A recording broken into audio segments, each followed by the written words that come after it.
We're going to look at section 6.3 on proportions today. This is a rather short section.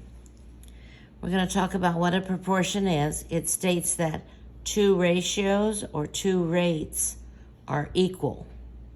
For instance, we know that these fractions are equal, and as a proportion, we would read that as 1:4 as 10:40.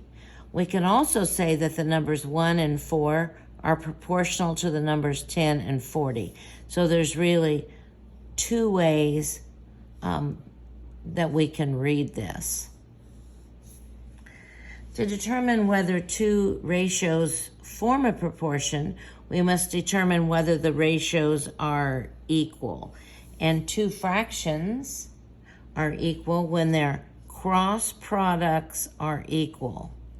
So, as we know, if we multiplied 5 times 9, we get 45. If we multiply 3 times 15, we also get 45.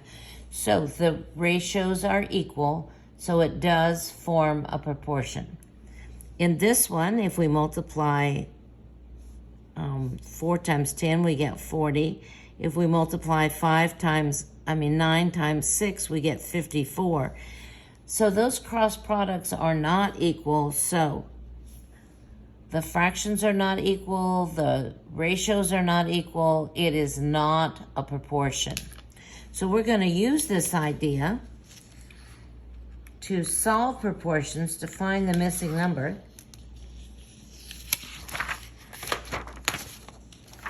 We're going to set the cross products equal to each other, and then we'll just solve the equation that results, and we can, of course, check back in our original proportion if we want to. So we're going to use this product, 4 times x, must be equal to 5 times 9.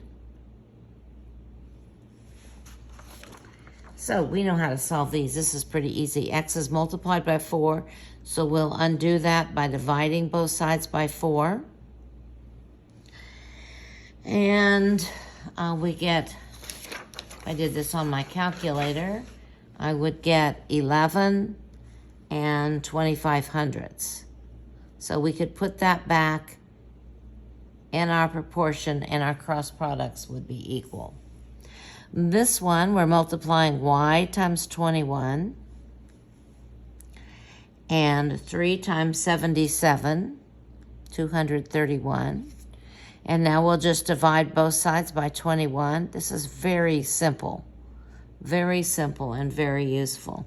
And y is equal to 11. This product, 8/10 x, has to be equal to this product, which is negative 12 and 4/10. So now all we have to do to solve for x would be to divide by 8/10, both sides. So x is equal to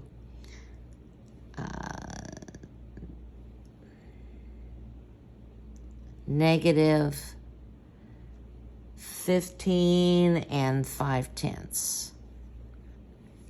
We have one more to do. So we'll multiply this cross product. 1 and 5/10 x is equal to negative 1 and 2/10. We'll divide both sides by 1 and 5/10. X is equal to negative 8/10. Just do those on your calculator.